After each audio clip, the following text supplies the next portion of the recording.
Hey, are you talking about back in the day? Nah, man. I'm talking about back in the day. Back in the day. Back in the day. Back in the day. Back in the day. Back in the day. Back in the day. Back in the day. Back in the day. Back in the day. Back in the day.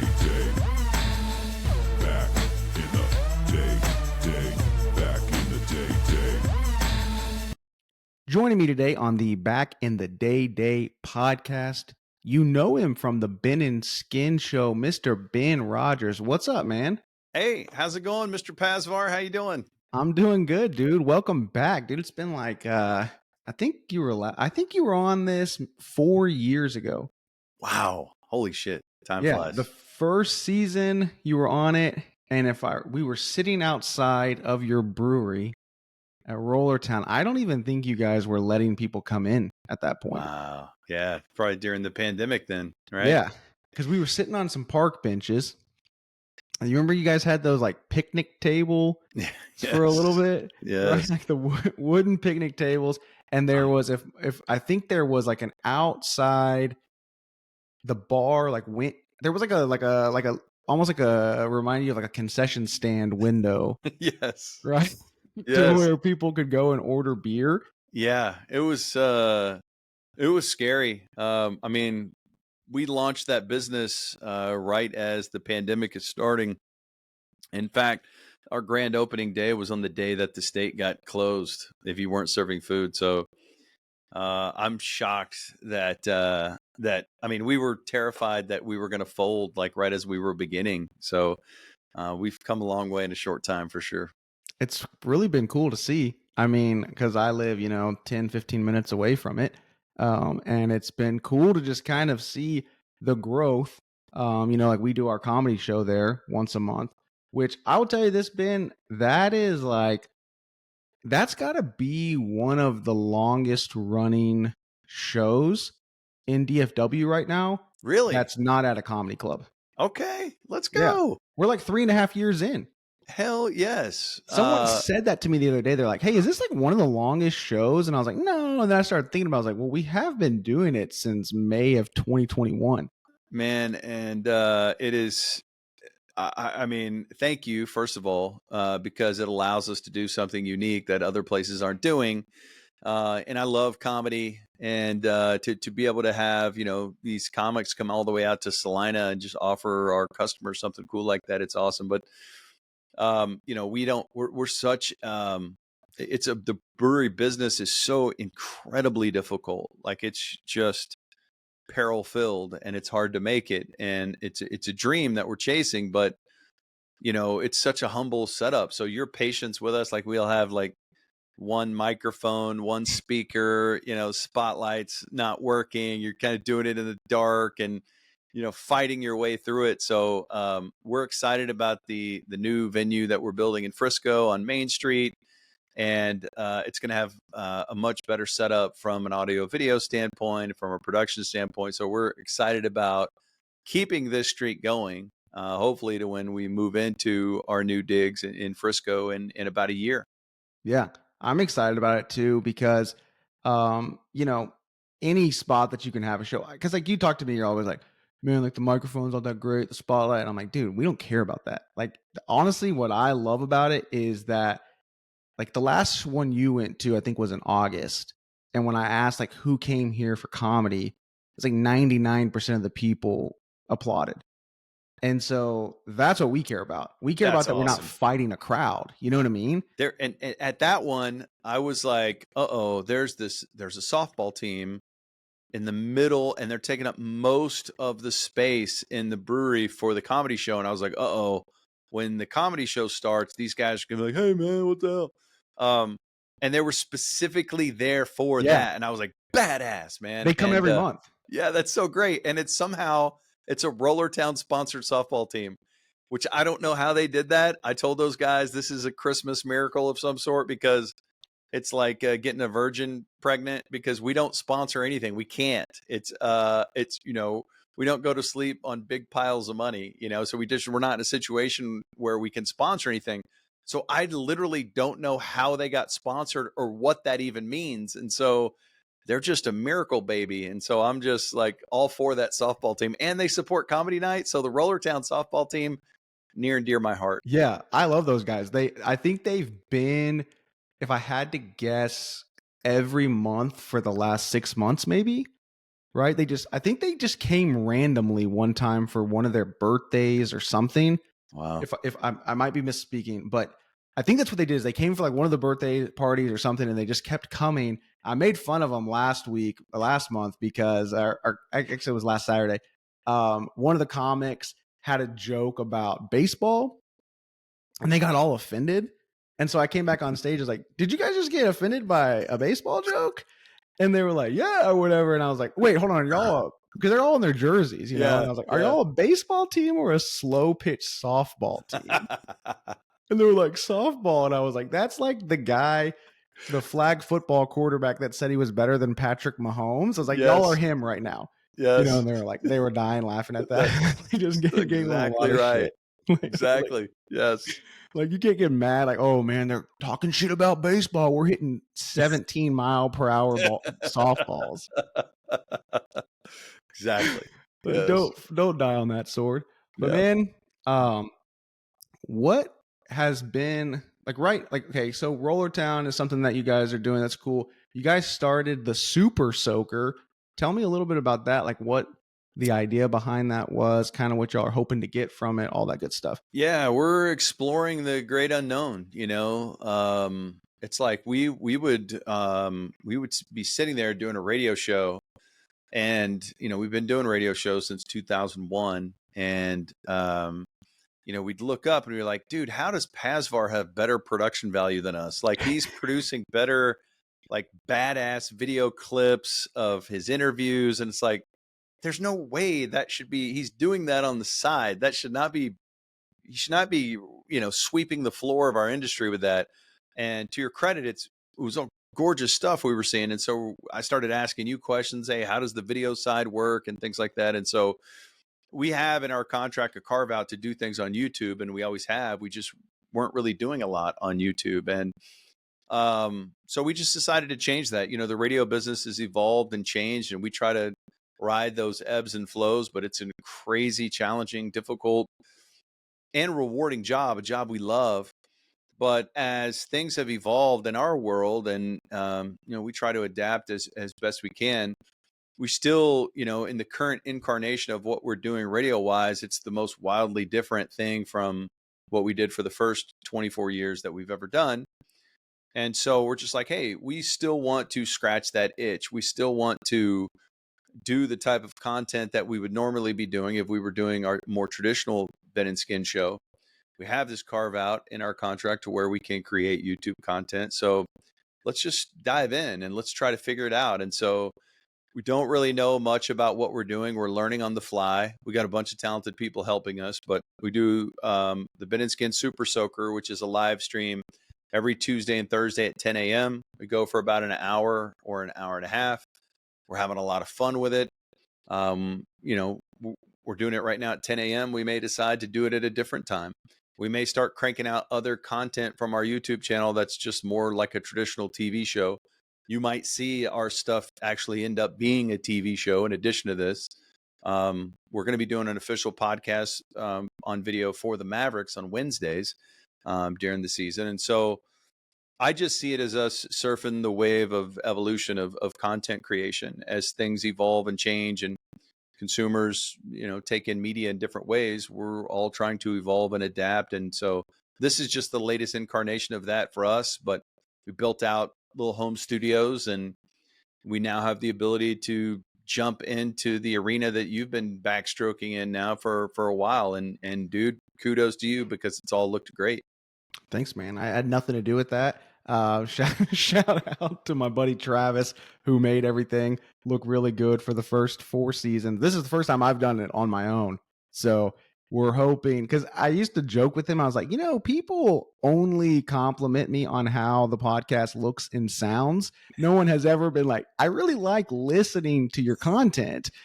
It was like, well, I don't have anything to Oh, do that. So you it's can, like, you're so pretty. yeah, I was like, you can email Travis and tell him good job. I was like, Yeah. because I'm just, all I do is show up and talk. So, but yeah, I think that's exciting because, like you said, there is such a difference. It's the same thing, but it's not, right? Mhm. The way people consume media and content is so different than it was 5 years ago. I mean, I've been having conversations with buddies about that also do podcasts too, because I was noticing kind of like my engagement going down a little bit. And they were like, yeah, we're having the same thing too. It's like you constantly have to find what the new thing is. And I think that live stream stuff is where it's at right now. Really? Well, I maybe so. I don't know. I'm trying to figure it all out too. But and this may be boring to your listeners because they're coming here to hear from a phenomenal comedian and whatever guess he has. But I'm going to talk about boring algorithms.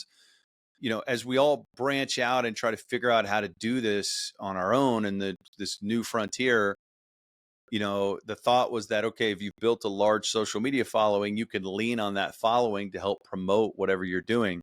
The problem is, as the algorithms on those platforms evolve and change, those businesses are designed to keep people on their platforms for as long as possible so they can sell advertising to them. They're not twisting their mustache. They're not evil. But the reality is that the nature of human beings, what we want and gravitate towards, is all the toxic shit that's out there. And so Yeah. they're like, hey, let's put politics on here. People love echo chambers. So whatever party you're associated with, a lot of people stay online and they just soak up all this toxic negative shit. And unfortunately, that makes it harder for me to say, okay, I'm going to go on Twitter and I've got 85,000 followers and I'm going to say, hey, I'm on YouTube right now. Come watch our YouTube live stream. The Elon Musk algorithm's like, fuck. Can I cuss on this, by the way? Yeah, go ahead. You're Okay. fine. They're like, Elon's like, fuck that. You're not leaving Twitter. I'm going to bury this post with a link in it so people stay on Twitter and keep getting the toxic shit I'm giving them. And it's the same way with Facebook. So it's really hard to convert someone from Facebook, from Instagram, from Twitter over to YouTube to watch a live stream. So, the algorithms are making it really, really difficult to grow. And maybe that has to do with what you're talking about, where the interaction is lessened, because I think everybody's seeing that to a degree. Yeah, and I feel like well, I don't feel like, I know it. They can tell if you're advertising something. Like if I make a post about, hey, I have this show on XYZ day at this place, it'll get like 4 likes, right? Yeah. And you're like, oh, and you can see like how many people saw it. It's like 80 people saw it. Then when I make a post the next day about the show and have a picture of me at the show and be like, hey, thanks for coming out, blah, blah, blah, blah. It's like 87 likes, 700 people saw it. Yeah. Like, it's like they bury it because they don't want you promoting anything that you didn't pay for. Right. It sucks. I have a friend who works for a giant company, and when they first got into Facebook, they created a Facebook page. They instantly had, 20 million subscribers or followers, and they would put up a post. It was like a retail chain. And they were, hey, this week Bounty paper towels are this much across the country, and they would have 20,000 comments. And then one day, all of a sudden, they put up a post. Jif peanut butter is this amount, and it was crickets. And so they reached back out to Facebook, and Facebook was like, oh yeah, we changed our model. If you want to reach your followers, you can buy advertising to reach your followers. You're like, I don't understand. They said I want that. They chose to follow me. No, this is how it works. So that part sucks. And the other day, we have a Ben and Skin Facebook page, and there's like 20,000 people on it. And it seems like a great way to interact with people who seem to like our show. And hey, we're doing this on YouTube. And so we interviewed Dirk. And so we had Dirk on the show, and we're interviewing Dirk Nowitzki. And I look on Facebook and there's like 4 views. 4. So Yeah. of the 20,000 people that say they like the Ben and Chose Skin show to enough, follow your show. Like no one made you. only 4 of them like Dirk enough to hear a live interview with Dirk right this minute. It's like, man, it's brutal out there right now. I don't know how to circumvent that shit, but it's making life very difficult. Yeah, I posted a video a couple weeks ago. I think it was Skins video, and on my like Facebook like comedy page, not like my personal page, and I think I got like 3 views. Yeah, dude, it's Like, fucking what? It's like, ridiculous. what? And so like one of the ways to jumpstart the algorithm is interaction, right? So we like try to figure out a way to, it's like, here's our interview with Dirk, but the whole body of the text should just be, do you think Trump should be president? Like, it's Yeah. like, that would get, oh my God, 40,000 comments. But, if you ask any color or any question, what is the greatest burger in town? What is, whatever, anything, and it sparks engagement, then that sparks viewership. But, and that's what I say with people. If you're watching this and you love Michael Pasvar and you're like, dude, I love him. He's funny. And look how cool this is that he's doing this on his own. I want to support him. This is badass. If you just click the like button, that helps him so much. And why wouldn't you want to do that for your friend or someone you want to support? But so many people sit there and scroll online and they don't know the power they have with a simple like or a comment or a share, because that tells the algorithm this is important to one person, which then the algorithm's like, okay, exponentially, I'm going to now show that because of that like to 250 more people. Yeah. So just a couple Sorry, it's my dudes rant. talking about algorithms, Yeah, like welcome to Algorithm Talk with Michael Pasvar and Ben Rogers. Yeah. Dude, hey, I think the best part of y'all's show is when you guys prank people. So when you do your fake radio shows and you prank people and just Yes. prank people in general, have you guys had any pranks that have gone awry? That maybe you didn't air it or whatever because you're like, oh, this Yeah. person's pissed. Yeah, we've had a couple that went awry. We did the one guy from some of this. I've got this disease where I'm old man, and so every memory merges into one another. So it's the exact opposite of Skin. His brain works very acutely. He can tell you anything at any point. But for me, it all merges together. But I think we were interviewing this guy in Amarillo, maybe about a soccer player who was on the Olympic soccer team. And I think we were doing the what was it? The East Texas Sports Boys. The East Texas Sports Boys. And the East Texas Sports Boys. And we were talking to him and we were like, hey, we're going to get to the part of the show now where you got to sing your answer. We'll sing a question to you and you got to sing your answer back to us. And it was like, and you play that old Jimmy Crack Corn or whatever song. He's like, now it's time to ask you this. Do you think this shooter will miss when he takes a shot on the goal? Now it's your turn to take control. And then you play like a chicken squawking, and then you play the same music. And he was like, guys, I'm not going to do this. We were like, well, he got really mad.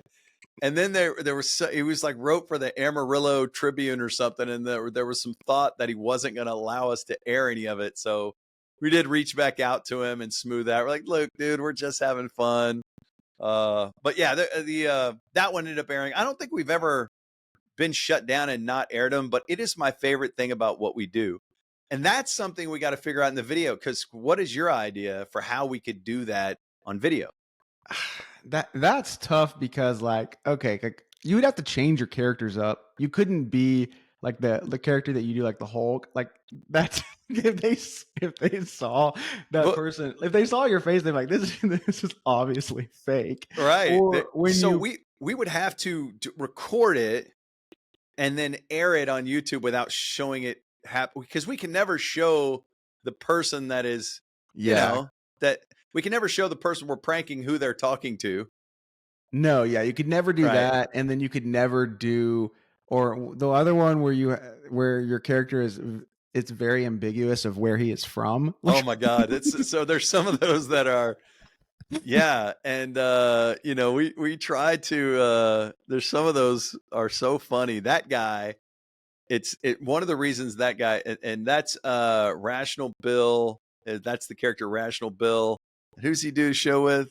It's the Sports Inferno with Carl Spoon. Carl Spoon, yeah. So Carl Spoon is this typical sports guy who's like, I get real mad, and I gotta, you gotta worked up you gotta have a big opinion. You gotta choose a side. But Rational Bill is a guy who refuses to choose any side, and you cannot tell where he's from. Is he from Guam? Is he from Mexico? He has some sort of an accent, but you can't figure out where it is. And he just sometimes sounds it's like from West Texas. yeah, like, yeah. And part of the reason for the ambiguity of that or whatever is that I'm not very good at accents. And so it's kind of like a stew, right? And so you hear a little bit of this, a little bit of that. And over the course of the interview, it might change too, right? Like Yeah. over the 30 minutes ago, I had a stronger accent than I have now. And I'm like, it's just because I suck. But man, I love that stuff. And the Hulk, we tried to explain to people this guy is like just a massive 600-pound man. And we tried to say he was like just a picture of that old LSU coach Ed Orgeron, who's always real rough like that. But that one is my favorite. He told the story about and okay, so we interview these guys who come on our show to talk sports. They agree to an interview before they know who they're even going to be on with. And so then we put them on with a fake ass show and they have no idea. And they just want to talk sports. And he ends up talking to a 600-pound man who shares a story about the time he was in a threesome and forgot one of the ladies was in the threesome. So he was laying on her and almost suffocated her. He was neglecting her. And that's the type of stuff that I live for, man. I just love that stuff so much. And imagine like those people that are you're pranking, because usually a person that has started their own sports blog is a certain type of personality. Like, they're maybe a little nerdy, maybe a little bit. You know the guys that really like sports. Like, yes, I love sports, but the ones that are like, why do you know so much about this one? Like, why do you know? Like, I got cornered one time at one of my buddy's bachelor parties. He's from Houston, and so a couple of his high school friends were there, and me and one of our other friends got cornered by this guy who gave us the scouting report of the entire Houston Astros farm team. Like, I'm talking, he was going like a ball, telling us about all these different prospects. And me and my friend looked at each other like, it's like 2 a.m. We're like 15 beers deep in, and this guy is just like spouting off stuff. Yeah. But it was 2016. He was kind of right. They went on a run after that. Like he knew his stuff. But I just imagine those guys that are like the guy at the bachelor party, to get them pranked. They don't want to talk about anything. All they know is that baseball team. Yeah. They can't roll with anything. And then you're over there talking to them about threesomes and that you lost a woman. And Skin is the best. So Skin makes all of those work because we both have outrageous characters, but he is so good at running something, quarterbacking those interviews. And so he sounds traditionally like a polished broadcaster. So you're talking to this guy, you make it the wackiest, weirdest thing right where the guy's about to quit and walk away. And then Skin reels him back in. He's like, tell us how what do you think's going to happen with Andy Reid and how's he going to approach it? And the guy's like, okay, this is normal again. And so to that end, Skin is also best at, like, we have this character Gooby, and Gooby is like a Muppet. He's like, Gooby, hello, Gooby, an interview. And it's like immediately the guest is like, oh, it's like a Muppet character on with me. It's like, Gooby, want to ask question? And Skin's like, oh, you gotta listen to Gooby. Gooby's got a question. And the person we're interviewing is like, okay, Gooby, what do you got? And Gooby's like, what's the most racist thing you've ever done? And they're like, oh, God, what? Or just like, Gooby want to know, is abortion good? And they're like, oh, I wanted to talk about the Chiefs. And so we'll go, like one time Skin was like, who is your favorite member of who's the band that sang YMCA or whatever? The Village People. Yeah. And he forced somebody to choose one. A guy said for like 10 minutes, I don't want to choose one. I'm not choosing one. And then the guy chose one, and Skin goes, ooh, controversial choice. I never would have gone that way. The Native American. Wow. That is really risky of you. And then he moves on before the guy can defend himself. That shit is awesome. I love that so much. And honestly, that's one of the things we have to figure out, because if we're going to continue to do that on video, I don't know. I've been thinking about it. Like we have this really talented artist that he's done artwork for you too, Mick Jimenez, and I'm like, maybe we have Mick draw it out like a cartoon and we air it. Here's a cartoon version of that interview because I don't know how else to share it with the viewer. Yeah, I don't know. I mean, yeah, the cartoon thing would be cool for sure.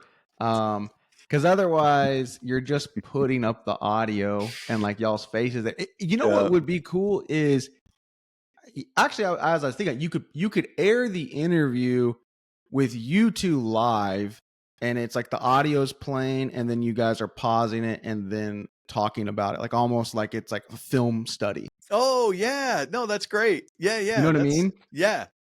So that would be cool. So what do we do as it's playing? Oh, it's just our reaction to it. Yeah, you're just talking about it because people post that type of stuff all the time, like reaction videos to stuff. Yeah. Like have you seen my favorite reaction post video right now is on TikTok, and I think it's on Instagram too, because that stuff kind of gets shared back and forth, right? Where it's Generation Z, so like 21-year-olds listening to Eminem for the first time. Have you seen those? And I love that.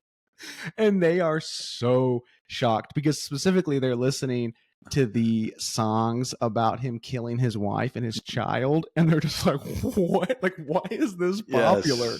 Yes. I saw these two kids reacting to hearing Phil Collins or whatever, I Can Feel It in the Air Tonight, for the first time, and they were like, heard that drum roll, and they're like, what? This is like the best thing I've ever heard. And it's so, I love that stuff. So things like that, you could just do that to where it's, because then you could pause the audio and then talk about it, and like you could basically break it down. Like Skin, I almost died. I didn't think we were gonna come back from that, right? When you said this, I was like, there's no way I'm gonna keep my character. Yeah. And like give people like the behind the scenes of how you did it. Yeah. Would be cool. That dude is a genius though, man. He makes it all work. He came on here and we were talking about something. I don't know what we were talking. I think we were talking about Caitlin Clark. He pulled up some comparison to her, and I'm thinking he's going to talk about someone that's currently in the NBA or maybe, just got out of the NBA. He was like, I think it was like Scott Skiles or something. Like, wow, I was like, he are you familiar with him? And I was like, didn't he play for like the Nets or something? And I was like, I don't know. Like that's a deep cut. So his brain, the way Skin's brain works. So Skin is brilliant.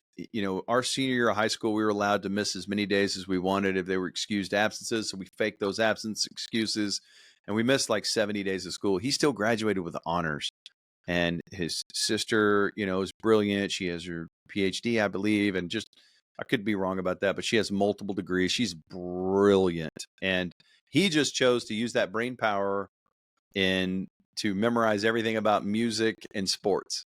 But that brain that he has, he could be a doctor, he could be a lawyer, he could do whatever he wanted with those magical brain powers. And so he hears something or reads something once, and he never needs to be told ever again what it was. Like it's stored there forever if he chooses to. So his brain is just incredible. Yeah, it's definitely interesting to have a conversation with someone like that, because you can just talk about any fact. If they know something about it, it's like they can just like they'll just recall all of it. So, okay, were you like big into pranking people growing up? I think so. Doing bits like in class and stuff. I was a class clown. I got in trouble at school all the time. My goal was never to disrupt the class. I always wanted to make the teacher laugh also. Yeah. And so the teachers didn't hate me because I would crack them up, but I was disruptive to the classes and stuff. But I got in trouble a lot. I did like pranks and things like that all the time. And it was, I loved listening to pranks. So I used to love the Jerky Boys. I don't know if you know them. That may have been way before your time. You've heard some of it? I've heard the name. I don't know exactly what it is. They would make prank calls, and they would come up with voices, and they'd call people, and they'd record these prank calls. And it was before caller ID and all this stuff. And I just loved all of that. So I guess I've always loved pranks and being full of shit and goofing off. So all those things kind of aligned with my career path. Yeah, that's super fun. I had two pranks that we would do, that we did like for a very long period of time. I'm talking years of two different pranks. One of them was this. It was very simple, where we would call this one phone number, me and one of my buddies, okay, for at least 6 years, we called this number once a week. And it was just one digit off of his parents' like landline, right? And we would call him and we would say, "Hey, is Robbie there?" And the guy would be like, would pick up. He's like, "No, Robbie's not here." "Okay, cool. Can you get Robbie a message for me?" He's like, "Well, hold on. No, there's no Robbie here." And he would say, and then we're like, "Well, what do you mean there's no Robbie's not here?" He's like, "Well, do you know Robbie?" And he'd be like, "No." And I was like, "Well, then why are you answering his phone?" And we would just mess with this guy. I mean, I'm talking for years. We would call, I mean, from the time I was probably in 8th grade to like college, we would call this man to one day we broke him. We broke this man where he paused, he goes,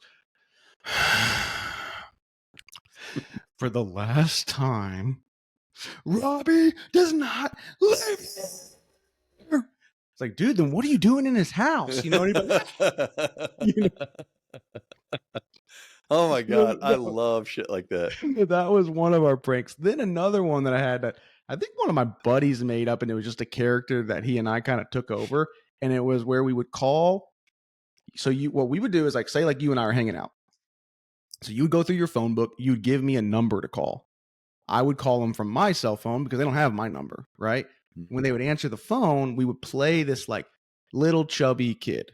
Okay. So when they would answer the phone, we'd breathe real hard. And they would say hello and be like, "Is my daddy there?" They'd be like, "What?" And we'd be like, "Is my daddy there?" And they'd be like, "No, I think you have the wrong." No, wait, my daddy, he left about 30 minutes ago to go get some milk. And he said if I needed him to call him on this number. And then like we get real worked up because I'm sorry, like, you know, at first they would be annoyed, but then they would think that we were a child, so they get real scared. And they'd be like, "No, but my daddy, he said to call this number. I got this big ass bowl of cereal that I'm waiting on some milk for." And like one time we had this lady that she got so like nervous, she like started praying with us on the phone. It's like we felt terrible. She's like, I was about to call the police because then what we would do is we'd hang up, and then the person that actually knew him would call them from their phone, like, "Hey, is my daddy there?" Like, "Oh my God, I was so scared of, you know, whatever." Oh, dude, that's gold. I love, there's one that I've seen recently where you have 2 Asian restaurants, you call them simultaneously. And so they're talking to each other. "Hello, can I take your order?" And it's like, "No, hello, can I take your order?" Or like, "I'm here, can I take your order? What would you like to order?" "No, I'm sorry, I'll take your order." And they just go back. I just love stuff like that, man. I think all pranks are magical and awesome. There's not enough of them. We need more. I know pranks are what we did I'm thinking of another prank. Do you remember when they came out to where I think it was like you could call a number, and then it was for blind people, maybe, or deaf people. It was hearing impaired. No, I don't remember. It's one of the two. And so you go on to like this, essentially a chat room, and they will call a person on your behalf. Right? So they'll call a person on your behalf. Yeah, it's for if I'm deaf, I go to that chat room, they call someone for you, so you can communicate back and forth. But they have to say everything that you're typing. So we would put these poor operators through the ringer to where we would say like all these like intense things we would call our friends, you know, because it just showed up as some random number. And we would like fight with our friends and like you know, threaten people. It was just like, why? Like, this is a flaw. This is a flaw in y'all's system, and we just figured it out. And our 18-year-old selves who have nothing better to do than to prank people and make these poor $13 an hour call center operators have to say the words that we are typing on this keyboard. I love it. Gold. So you said like, okay, you never wanted to be like the disruptor. You like the teachers to like you. Did you ever get in trouble much in school? Yeah, I got in trouble quite a bit. Especially early on. I got in trouble a lot when I was a little. I mean, I used to go to the principal's office a lot, and we had a real mean, strict, Hazel Littrell was her name. And it was Dartmouth Elementary in Richardson, Texas.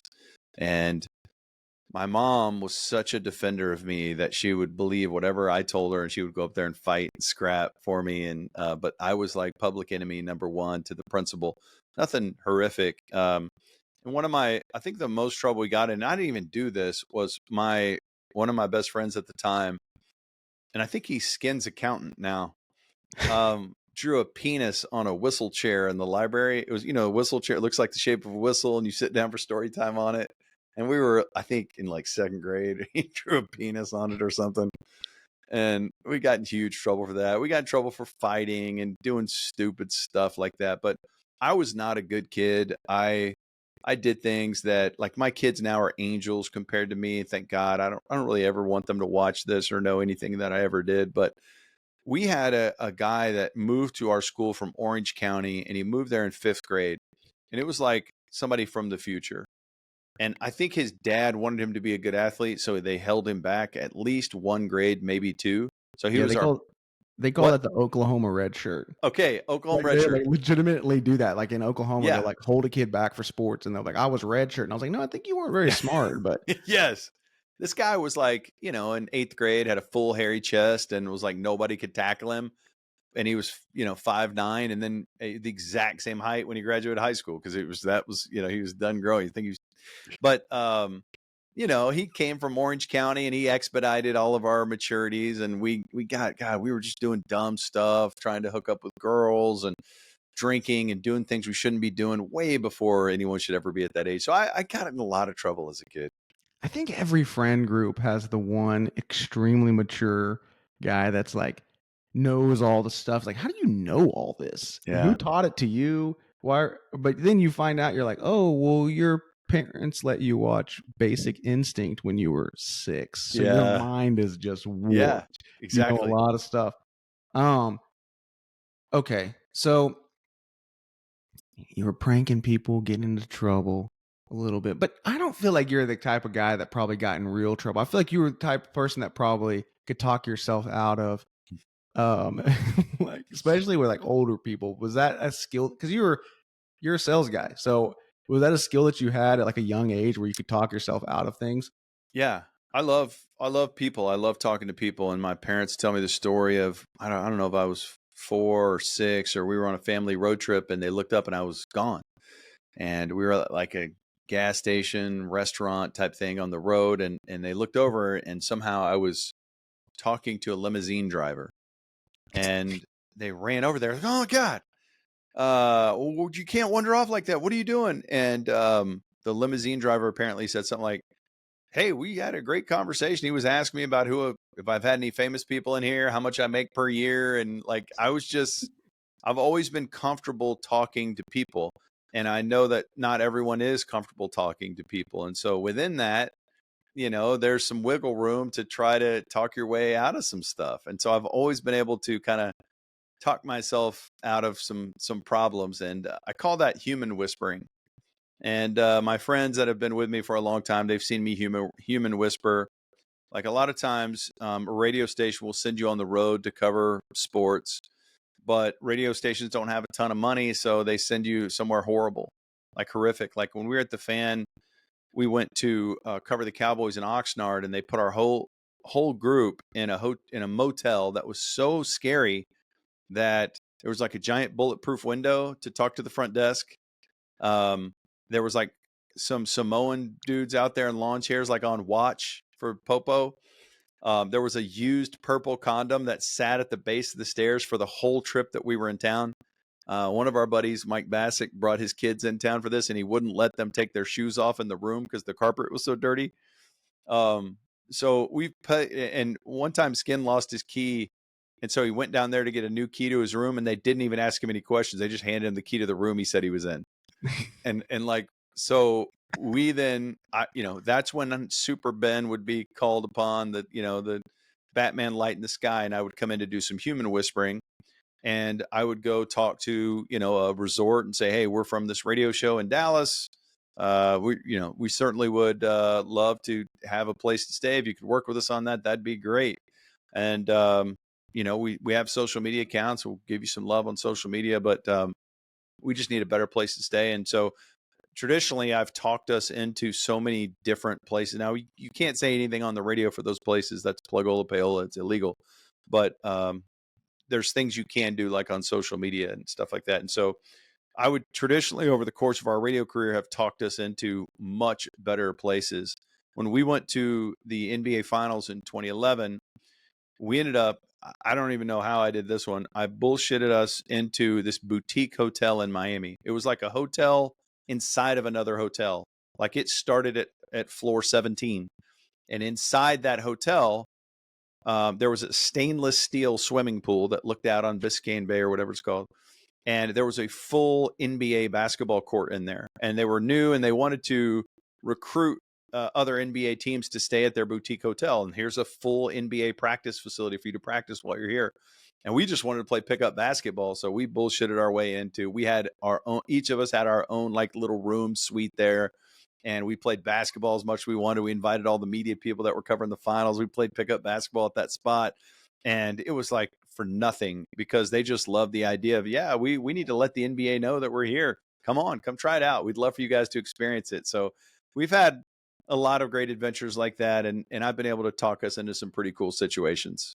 That's awesome. That's being able to talk is a good thing, man. People Yeah. don't understand that. Like, if you can communicate with people, you'll always have a job. You're always in demand if you're able to communicate. My dad used to tell me that all the time. He was like, dude, he's like, you have skills that you don't even realize that you have.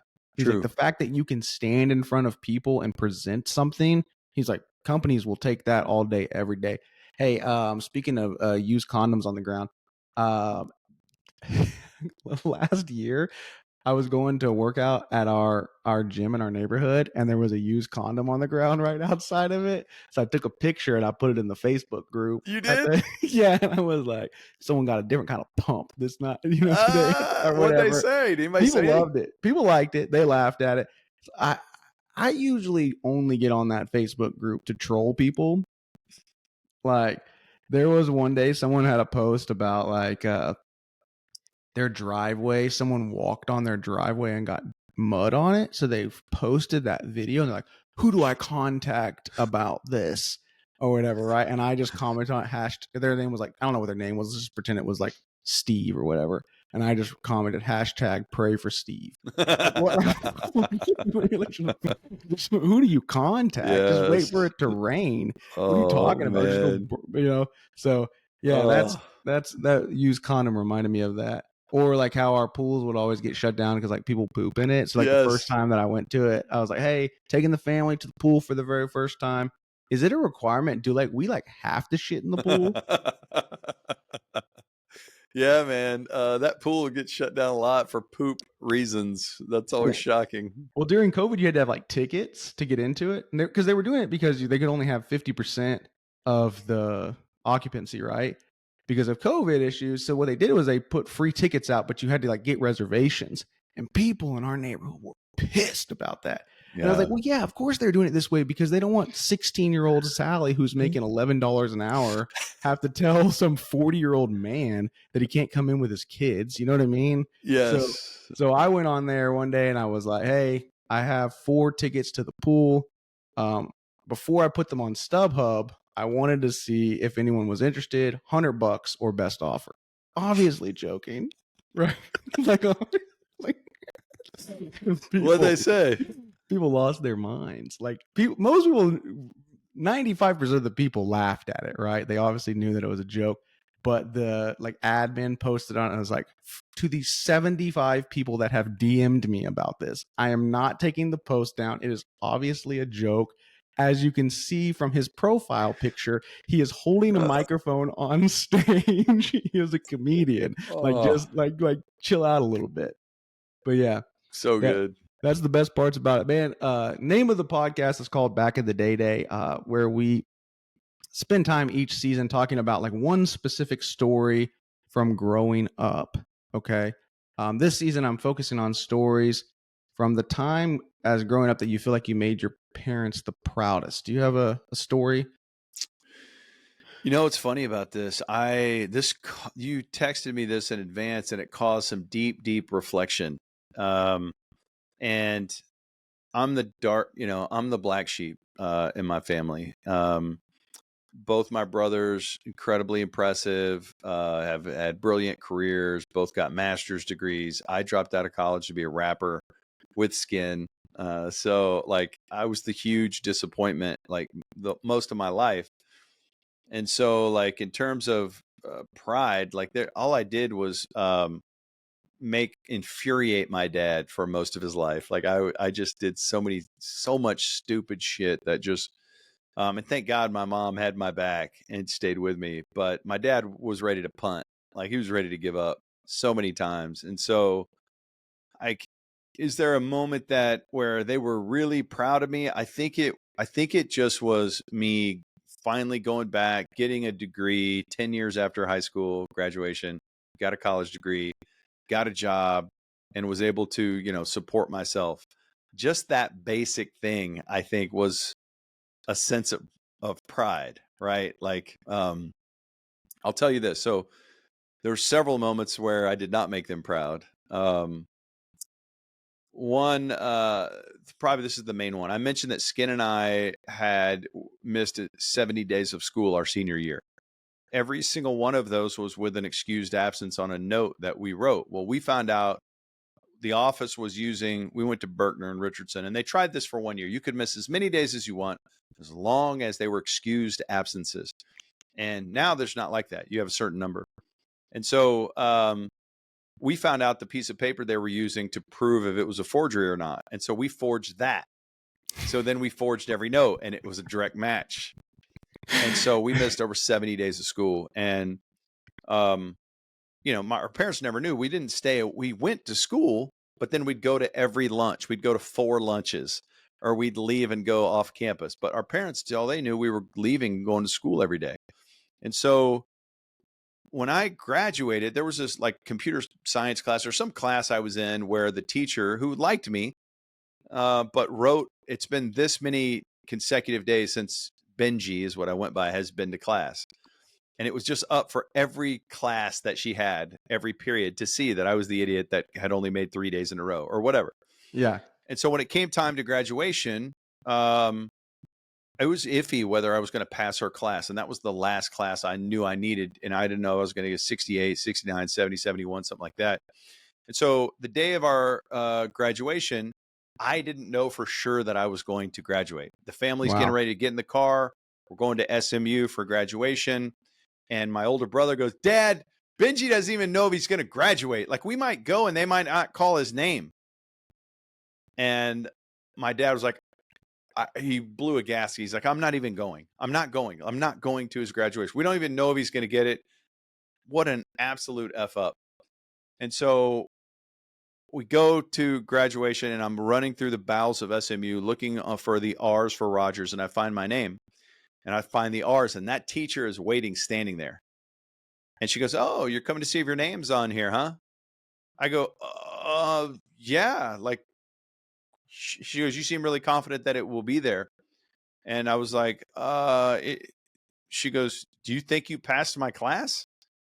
You didn't even follow up with me. Like, do you think you passed?" Like, and I think I did. She goes, "Well, you had a 69.4. And so you didn't pass. And so you should probably make plans to go to summer school." And I was like devastated. And she looked at me, she goes, "But you're lucky you have friends. I got you." Something like that. And she gave me a 70. And so I graduated high school, but that's how close it was. I didn't know if I was for sure going to graduate. Skin missed the same number of days and graduated with honor roll. He had the little white ribbon. He got to go out on stage. I was like, and so I was just always, kind of the fuck up of the family and making mistakes and, making bad choices. And so I think like to actually get my shit together at some point, actually graduate, get a job and be self-sufficient. I think that probably was the one thing that made them proud. I hear you say that a lot. Like, you're always like, I'm the screw up of the family. You got to stop saying that. Like, because yeah, maybe your brothers or successful in a different way than you are, like in the traditional route of like go to college, get a master's degree, get a career, whatever, right? But you're pretty successful. You know what I mean? Like you're like if you are the definition of the screw up, then there's a lot of screw ups out there. You know what I mean? Because think about it, you've created. I was talking to someone about this the other day about y'all's show in general. One of the comics that was on the show last week, and I was telling him more about like the brewery and stuff like that, and about y'all's show and about how you and Skin are, you know, part owners of it and everything like that. And I said, dude, he's like, it's awesome what you've built here, talking about my show. And I was like, dude, I don't really do anything to build this crowd, if you want me to be completely honest. I was like, I mean, I make some posts or whatever. I said, the engine behind this is that these dudes have the most loyal listeners I've ever seen. Like, maybe y'all don't have the largest ratings, but y'all's group of people that listen is insane, dude. Like and so that in itself is extremely successful, because that tells you more about you as a person than anything else, right? Well, I appreciate that. That means a lot. It is honestly, it's such a difficult business, but you know, so the time I fell in love with talk radio, I was trying to make it as a rapper with Skin. I had a job as a business card delivery person. We'd show up at 6 a.m., cut these business cards, and then deliver them all day. And I had this bullshit car that had the stereo stolen, so I had a jam box with a coat hanger antenna, and I'm listening to the ticket on that. I fell in love with sports talk. Sometimes and then I was listening to those guys going, man, these guys aren't sports nerds. They are like fun personality guys. They love music and stuff like we do. I think we could do that. And so we started in this business as listeners. We didn't study radio. We got in this business as listeners, and really that talk radio to me is about companionship. It's about going through life with someone. We're in the companion business.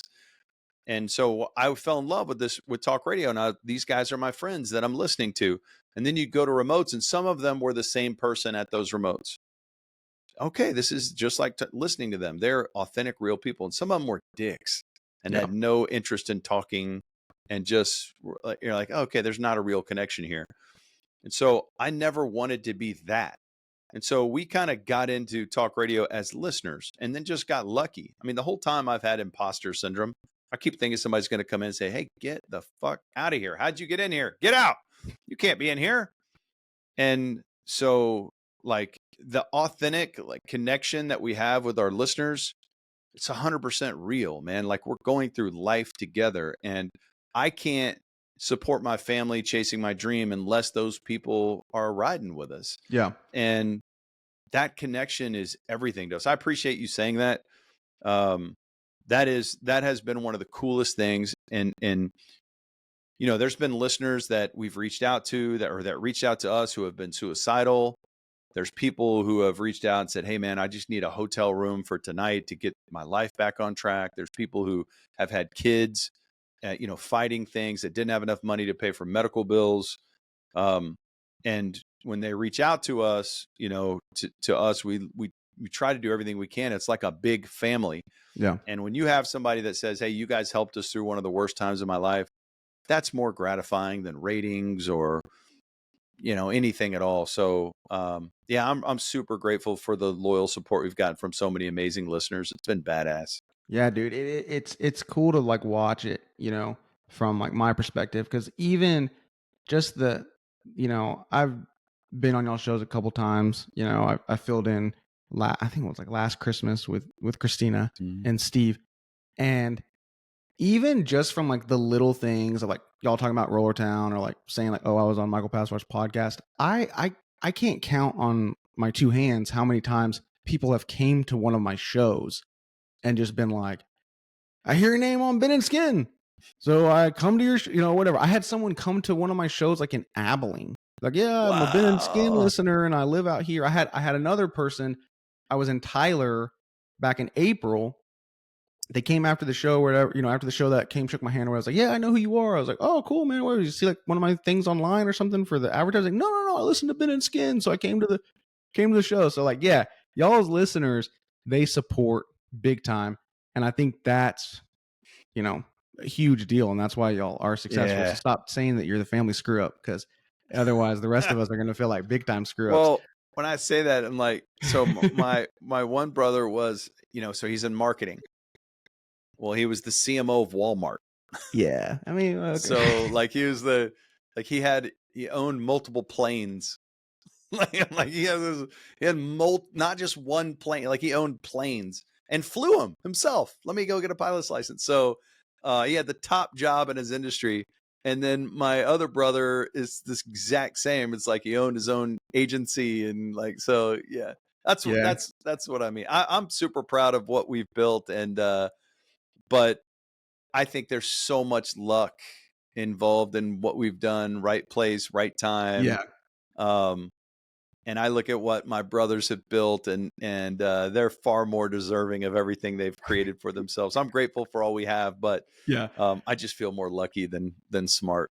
But I mean, both cool jobs, both successful. Unfortunately, both went to Texas. So, yes, moving sooner. But hey, Ben, this has been a lot of fun, man. I appreciate you coming on again. You got anything you want to plug? This will come out. Actually, it'll come out the Monday of OU Texas. So I think that's like October 9th or something like that. So if you have anything you want to plug, October 7th, I think.